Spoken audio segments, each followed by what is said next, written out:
As you know, I like to collect things, including paintings. Not originals, but ones that have a scientific bend. And this one here is an amazing one. 1768 is when this was painted by Joseph Wright, and it hangs in the National Gallery in London. And it depicts a very, very interesting scene where a public demonstrator, see here, and these were itinerant people who would go around doing scientific demonstrations. And what he's demonstrating is a bird inside of a bulb that is being evacuated. And it's going to show the audience here, probably in a private home, what the effect is. Now let's go back a little bit. This is based on the invention of a vacuum pump that basically takes us back to the 17th century. What is a vacuum pump? Simple demonstration is a syringe. You can suck up water, of course, with a syringe, because when you're pulling on the plunger, it creates a vacuum inside.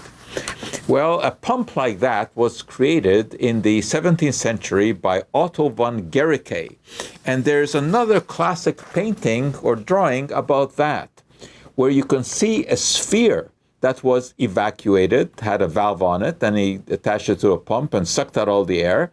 And you see teams of horses hitched to that globe, which had been evacuated, and they are unable to pull it apart, because the atmospheric pressure is so strong that it holds the two halves of that globe together. Really amazing. Well, after von Guericke invented this in Germany, Robert Boyle in England carried out experiments with the pump and made a much better version of it, helped by Robert Hooke. And he was the first one to investigate what happens to living creatures when you suck out the air. And that is exactly what is being demonstrated here. Now, the reason that this is interesting is because of the attitude that the people around the table here have.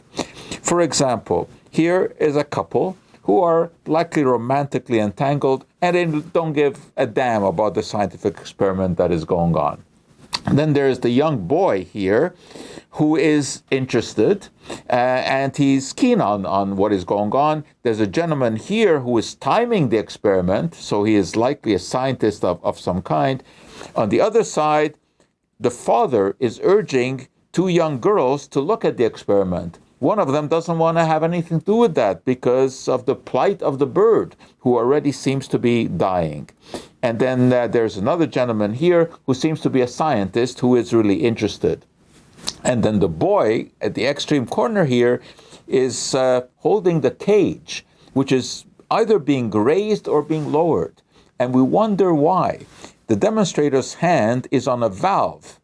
Is he going to make sure that that valve is closed and that the bird will eventually suffocate so that the cage will no longer be needed, and the boy is just raising that cage because wants it out of the scene?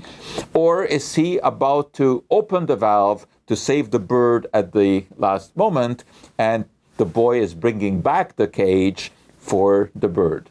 So it's very interesting. But the reason that I'm focused on this now is because we can substitute for that bird any current controversy, whether it be climate change or vaccination or toxic chemicals. And you have the same kind of attitudes. You have people who just don't care. You have some who are keenly interested.